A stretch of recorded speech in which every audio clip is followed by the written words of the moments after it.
Hello বন্ধুরা, কেমন আছো? কল্পনা করো তুমি যদি 10 গুণ দ্রুত কোনো কিছু শিখতে পারো বা মুখস্থ করতে পারো তাহলে কেমন হতো? কোনো বিরক্তিকর টেক্সট বুক নেই, ফ্ল্যাশ কার্ড নেই, এমনকি ঘাম ঝরানো কষ্টেরও দরকার নেই। শুনতে অবিশ্বাস্য লাগছে, তাই না? কিন্তু জানো, আমাদের ইন্টেলিজেন্ট ফোর্স তাদের স্পাইদের ঠিক এভাবেই ট্রেনিং দিত।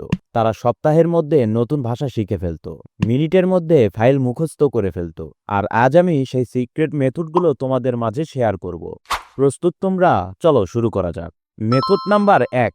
প্রথমে আসি ঘুমের কথায়। হ্যাঁ, ঠিকই শুনছো, তুমি ঘুমাচ্ছ আর তোমার মাথা নিজে থেকে জ্ঞান ডাউনলোড করছে, যেন ফোনের সফটওয়্যার আপডেট হচ্ছে। এটা কোনো কল্পনা না। সোভিয়েত স্পাইরা এইভাবেই হিপো লার্নিং দিয়ে ভাষা শিখে নিত। তারা ঘুমের সময় মাথাটাকে থিটা ওয়েভে নিয়ে যেত, ওই অদ্ভুত ঝিমঝিম অবস্থা যখন তুমি না জেগে আছো না ঘুমিয়ে আছো। এই সময় ব্রেন সবচাইতে বেশি কাজ করে, তোমার মনে রাখার ক্ষমতা বৃদ্ধি করে দেয়। তুমি যা করবে, ঘুমাতে যাওয়ার আগে ইউটিউবে সার্চ করো ফোর হাজ থেটা ওয়েভ, তারপর সেটা বাজাও। তার সঙ্গে যা তুমি শিখতে চাও, ধরো ইংরেজি শব্দ, গণিতের ফর্মুলা বা ইতিহাসের ডেট, সেগুলো রিভিউ করো। আরেকটা মজার বিষয়, পড়ার মাঝে আঙ্গুলে ক্লিক করো, এটা তোমার ফোকাস ট্রিগার করবে। পরের দিন ফেসবুকে স্ক্রল করতে করতে ক্লিক করলেই মাথা পড়ার মোডে চলে যাবে। আসলে সত্যি এরকমই কি? ট্রাই করে দেখতে পারো। কিভাবে ট্রাই করবে ভিডিওর শেষে সেই নিয়মগুলো বলে দেব।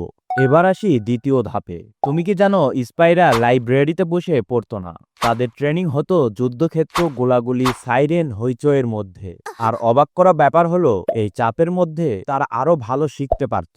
তাদের মতে ব্রেন সবচেয়ে ভালো শেখে চাপে থাকলে। তুমি যেভাবে করবে, বাড়িতে ক্যাফের মতন ব্যাকগ্রাউন্ড নয়েজ চালাও, ধরো কফি শপের শব্দ, রাস্তাঘাটের হট্টগোল, আর প্রতি 7 মিনিটে একটা অ্যালার্ম সেট করো। প্রথমে শান্ত শুরু করো, তারপর ধীরে ধীরে নয়েজ বাড়াও। এভাবে করতে থাকলে কয়েকদিন পর তুমি লক্ষ্য করবে তুমি অনেক নয়েজের ভিতরও নিজেকে ফোকাসড পাচ্ছ।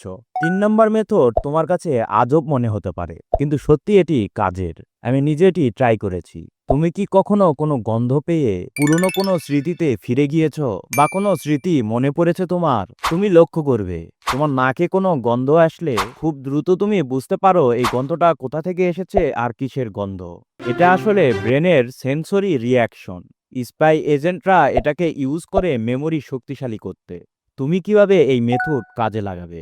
পড়ার সময় মুখে একটি দারচিনির দানা রেখে দিবে। পরে পরীক্ষার আগে, মানে যখন এটি তোমার দরকার, তখন তুমি এই দারচিনি মুখে চিবাবে আর তোমার পড়াটা মনে করার চেষ্টা করবে। দেখবে খুব দ্রুত তোমার ওটি মনে পড়ে গিয়েছে। তোমরা চাইলে আলাদা গন্ধ আলাদা সাবজেক্টের জন্য ব্যবহার করতে পারো। স্পাই এজেন্টরা এটাকে মেমোরি সুপার পাওয়ার রূপ দিয়েছে। তাদের স্পাইরা পড়ার সময় নির্দিষ্ট গন্ধ ব্যবহার করত, যেন পরে সেই গন্ধ শুকলেই সব মনে পড়ে। আর এই মেথডও সবগুলো মেথডের মতন প্রমাণিত। এবার আসি মেমোরি প্যালেসে। তোমার নিজের বাসাটাই যদি হয়ে যায় তোমার একটি মেমোরি ম্যাপ। ধরো দরজার পাশে দাঁড়ালে মনে পড়বে আজকের 3টা কাজ, ফ্রিজ খুললেই মনে পড়বে গুরুত্বপূর্ণ ফর্মুলা, আয়নার সামনে দাঁড়ালে মনে পড়বে কোনো একটি ফ্রেজের বিষয়। প্রতিবার এই জায়গাগুলো দেখলেই মাথা অটো রিফ্রেশ করবে। এভাবে যদি তুমি কোনো কিছু মনে রাখতে চাও বা পড়া মুখস্থ করতে চাও, তাহলে দেখবে খুব সহজেই পড়া মুখস্থ হয়ে গিয়েছে। আর যখনই বাড়ির এই জিনিসগুলো দেখবে, তখন পড়াগুলো অটো রিভাইজ হয়ে যাবে। ব্রেন অনেক দিন পর্যন্ত এসব মনে রাখবে আর খুব সহজেই মনে রাখবে। মিলিটারি স্পাইরা এই পদ্ধতি খুব বেশি ইউজ করে থাকে।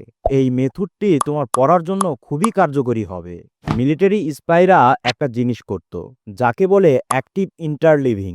শুনতে জটিল কিন্তু সোজা। তুমি 10 মিনিট একটা টপিক পড়ো, তারপর পুরোপুরি আলাদা আরেকটা টপিকে চলে যাও। আবার 10 মিনিট পরে আরেকটা টপিকস পড়ো, আবার 10 মিনিট পরে প্রথম টপিকে ফিরে যাও।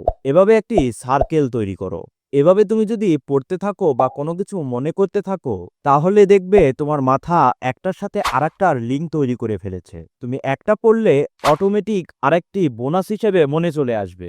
ধরো 10 মিনিট ইতিহাস, 10 মিনিট গণিত, 10 মিনিট ইংরেজি, আবার ইতিহাস। এভাবে সার্কেল তৈরি করলে দেখবে সবকিছু বেশি স্টিকি হয়ে যাবে। খুব সহজেই একটার পর একটা রিমাইন্ড করতে পারবে।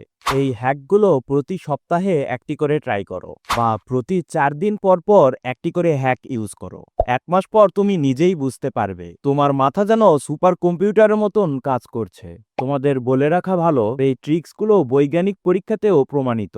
ভিডিওটি যদি তোমাদের উপকারে আসে কমেন্ট করে অবশ্যই জানাবে, সাথে একটি লাইকও করে দিও। আর হ্যাঁ, সাবস্ক্রাইব করে নিবে, বেল বাটনটি ক্লিক করতে ভুলবে না, যাতে পরবর্তী ভিডিও তুমি না মিস করো। সেই সব বন্ধুদের এই ভিডিওটি শেয়ার করো যারা এখন পর্যন্ত বই মুখস্থ করে কষ্ট করছে, সময়ের পর সময় নষ্ট করছে। আজকে এই পর্যন্তই, তাহলে দেখা হচ্ছে নতুন কোনো ভিডিওতে নতুন কোনো অ্যাঙ্গিকে। ততক্ষণ পর্যন্ত ভালো থাকো, সুস্থ থাকো, আল্লাহ হাফেজ।